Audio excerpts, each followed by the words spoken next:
ইমাম মুসল্লির সম্পর্ক হলো ছাত্র শিক্ষকের সম্পর্ক।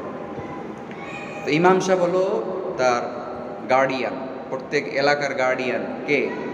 ইমাম সাহেব। আর মুসল্লি তার ছাত্র বা তার অনুসারী। এজন্য ইমাম সাহেবের সাথে আদব রক্ষা রেখে কথা বলা আল্লাহর আদেশ।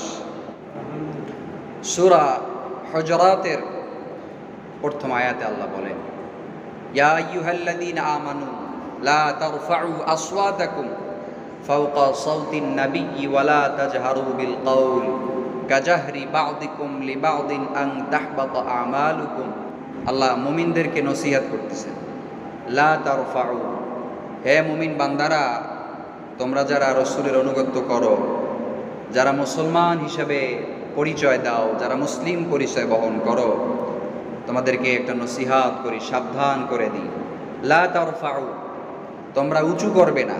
তারফাউ মানে উঁচু করা, উপরে ওঠা, বৃদ্ধি করা, এটাকে বলে তারফাউ। তোমরা উঁচু করবে না। আসওয়াতাকুম, তোমাদের কণ্ঠের আওয়াজ, ফাওকা সাওতিন নাবিয়্যি, নবীর আওয়াজের থেকে উপরে উঠাবে না। তাফসীরের ভিতরে আয়াতের ব্যাখ্যা, যদি এখন আয়াত নিয়ে আলোচনা করার উদ্দেশ্য না, আলোচনার প্রাসঙ্গিক বিষয়ে চলে এসেছে। আল্লাহ শিখাই দিচ্ছেন যে আমি আমার মুমিন বান্দাদেরকে নসিহত করে বলছি, তোমরা রসুলের আওয়াজের উপরে তোমাদের আওয়াজকে উঁচু করবে না। তার মানে রসুলের সামনে যখন আসবে এমনভাবে কথা বলবে, রসুল যতটুকু আওয়াজ দিয়ে কথা বলে তার থেকে নিম্ন আওয়াজে বলবে। কথা বলতে বলতে এমন আওয়াজ করবে না যাতে রসুলের আওয়াজের থেকে বেশি হয়ে যায়। আমরা প্রশ্ন করি, আল্লাহ রসুলের আওয়াজের থেকে বেশি হলে অসুবিধা কোথায়?